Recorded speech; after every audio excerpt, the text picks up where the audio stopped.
Too many things are going this way. I'm like, okay, I'm not gonna do that. Even down to my travel, I'm like, ooh, if it's like off, that flight ain't for me, or this ain't for me. Like, so then that was kind of like a hold up.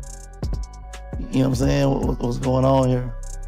And did that make you want to be a rapper more, or make you want to make more money to get it back? Nah. No, I'm not with him. No. Yeah, not by choice, but I respect him. When Angela Simmons was recently asked whether she was single, she didn't launch into a long explanation or offer any dramatic statement. Instead, she responded with just 3 simple words. Yet those words carried weight far beyond their brevity.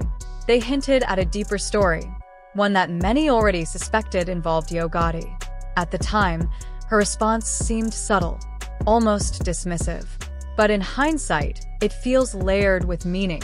Because not long ago, the narrative looked very different. Back then, Yo Gotti was the one pursuing Angela openly and persistently. Now, the roles appear to have reversed. Reports suggest that he has been reaching out again, attempting to reconnect after a very public fallout, one that allegedly involved Glorilla and left his image shaken. To understand how things reached this point, it's important to go back to where it all began. Years ago, in 2015, Yo Gotti made headlines when he openly admitted that he had a crush on Angela Simmons. At a time when celebrities often keep their personal feelings guarded, he did the opposite. He publicly expressed admiration for her, even referencing her directly in his music and on social media. One of his most talked about moments came when he casually posted that he had just followed Angela Simmons, making it clear that his interest was real. Fans were instantly invested. Angela Simmons, known not only as the daughter of a legendary figure in hip-hop, but also as a businesswoman and public personality in her own right, had long maintained a poised and somewhat untouchable image. She wasn't typically associated with public drama or messy relationships. So when Yo Gotti openly declared his interest, it created a buzz. For years, it seemed like a one-sided admiration. But over time, things evolved. Fast forward to 2023, and what once looked like a celebrity crush had turned into a confirmed relationship. Angela made it official in her own way, sharing a photo of the two together with a heartfelt caption that read, "You are everything I need." To the public, it appeared as though a long-awaited love story had finally come full circle. They quickly became one of the most talked-about couples in hip-hop culture. Their relationship seemed mature, stylish, and grounded. Unlike many high-profile romances filled with chaos, theirs looked composed, almost aspirational. Many even described them as couple goals, praising their chemistry and the way they carried themselves. But as is often the case, what appears perfect on social media doesn't always reflect reality. Behind the scenes, there were signs that things weren't as balanced as they seemed. Sources began to suggest that Angela felt she was putting more effort into the relationship than she was receiving in return. Yo Gotti's demanding schedule, fueled by the rapid growth of his CMG label, reportedly left little room for quality time. Angela, on the other hand, was at a stage in life where stability mattered. She wasn't just a public figure. She was a mother, an entrepreneur, and someone deeply invested in building long-term success through her brands. For her, a relationship wasn't just about attention or appearances. It required presence, consistency, and emotional investment. As these differences quietly grew, another factor entered the picture: Glorilla. Initially, her presence seemed strictly professional. As one of CMG's rising stars, her proximity to Yo Gotti was expected. But over time, observers began to notice something unusual. The dynamic didn't feel entirely business-focused. Rumors started circulating, and whispers soon turned into headlines. What raised eyebrows the most wasn't just their closeness, it was the way Yo Gotti treated her publicly. There were extravagant gestures that felt out of place for a typical artist-label relationship. One of the most talked-about moments involved a luxury Maybach SUV, reportedly worth around $200,000, presented with a massive red bow. This wasn't a subtle or private gift. It was a grand, highly visible display. Then came the expensive jewelry, a high-end Audemars Piguet royal oak watch valued at tens of thousands of dollars. Again, it wasn't just the gift itself, but the message it seemed to send. People began questioning whether these gestures were purely professional or something more personal. Fans took to social media, speculating endlessly. Some saw it as generosity from a successful executive supporting his artist. Others interpreted it as something deeper, possibly inappropriate, especially given his relationship with Angela. Meanwhile, Yo Gotti's behavior at public events added fuel to the fire. At Glorilla's birthday celebration in Memphis, he didn't just attend, he performed alongside her, appearing more like an enthusiastic supporter than a distant label head. To many, it blurred the lines even further. Through all of this, Glorilla herself remained relatively neutral. She didn't publicly disrespect Angela or engage in direct drama. Yet her presence alone became a point of tension in the narrative. And while all of this played out publicly, Angela's response was strikingly different. Rather than addressing rumors head-on, she took a quieter approach.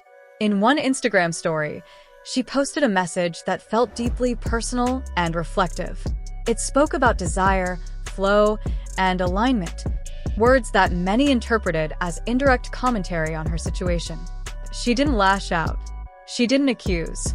But she also didn't ignore the signs. Angela has never been known for jealousy or impulsive reactions. However, she is also not someone who overlooks patterns. If she felt that effort and loyalty were no longer being reciprocated, it's understandable that she would begin to distance herself. What started as a subtle shift eventually became a clear separation. Then came the moment that seemed to change everything. Glorilla went live on Instagram, and during that session, she made statements that many interpreted as distancing herself from Yo Gotti. Whether intentional or not, the live stream painted him in an unfavorable light. Suddenly, the narrative shifted. The same man who once appeared in control now seemed exposed. His reputation took a hit. His relationship with Angela appeared to collapse. And his dynamic with Glorilla became increasingly complicated. What once looked like a dream scenario, landing the woman he had admired for years, turned into a highly public unraveling. Now, the focus has shifted to what happens next. Reports suggest that Yo Gotti has been trying to reconnect with Angela behind the scenes. From sending flowers to making late-night calls, and even reaching out through mutual connections, his efforts appear persistent. Social media activity has also fueled speculation. Fans have noticed him engaging with her posts, revisiting old memories, and showing subtle signs of longing. But Angela's response remains consistent. Silence. Not hostile silence. Not dramatic silence. Just distance. In a past interview, she addressed the situation with grace, saying it's best to keep some things private and expressing respect for him. At the time, it sounded like closure. Now, it feels more like quiet finality. Meanwhile, external pressures may also be influencing the situation. Rumors surrounding legal issues connected to CMG and renewed attention on cases involving figures like Young Dolph have added another layer of uncertainty. While nothing has been officially confirmed, the speculation alone contributes to the sense that Yo Gotti's world is under pressure. From Glorilla's perspective, stepping back publicly could be seen as a strategic move to protect her career. As a rising artist, the last thing she needs is to be entangled in controversy involving her label head. Angela, on the other hand, appears focused and grounded. She continues to prioritize her businesses, her personal growth, and her role as a mother. There's a noticeable sense of calm in how she carries herself, an indication that she has moved forward, regardless of what's happening behind the scenes. For Yo Gotti, the situation is far less stable. Once seen as the one in control, he now appears to be reacting rather than leading. The contrast is striking. Public opinion remains divided. Some fans believe he deserves another chance, pointing to how long he pursued Angela before finally winning her over. Others see this as a lesson learned too late, a case of not valuing something until it's gone. Either way, the story has shifted from romance to reflection. What was once a modern hip-hop love story now feels like a cautionary tale about timing, priorities, and the consequences of blurred boundaries. It's no longer about grand gestures or public declarations. It's about consistency, respect, and whether those things were truly present when they mattered most. As things stand, Angela Simmons appears to be moving forward without looking back. Glorilla has distanced herself, and Yo Gotti is left navigating the aftermath of choices that played out in full public view. Whether there will be reconciliation or complete closure remains uncertain. But one thing is clear, this is no longer the story it once was. And in an industry where everything is amplified, nothing fades quietly, especially when love, reputation, and legacy collide. What makes this situation even more compelling is how it reflects a broader pattern often seen in high-profile relationships. The initial pursuit is filled with excitement, intention, and persistence, but maintaining that same energy over time is where many fall short. In this case, the contrast between how things started and how they unraveled is what keeps people talking. It raises questions about whether success, pressure, and public attention can quietly erode even the most promising connections. At the center of it all is a simple but powerful reality. Effort must be consistent, not occasional. Grand gestures may capture attention, but it's the everyday presence, loyalty, and clarity that sustain a relationship. Without those, even the strongest beginnings can fade. Now, all eyes remain on what comes next, not just for Yo Gotti, but for Angela as well. Because sometimes, the strongest statement isn't what's said publicly, but what's chosen privately.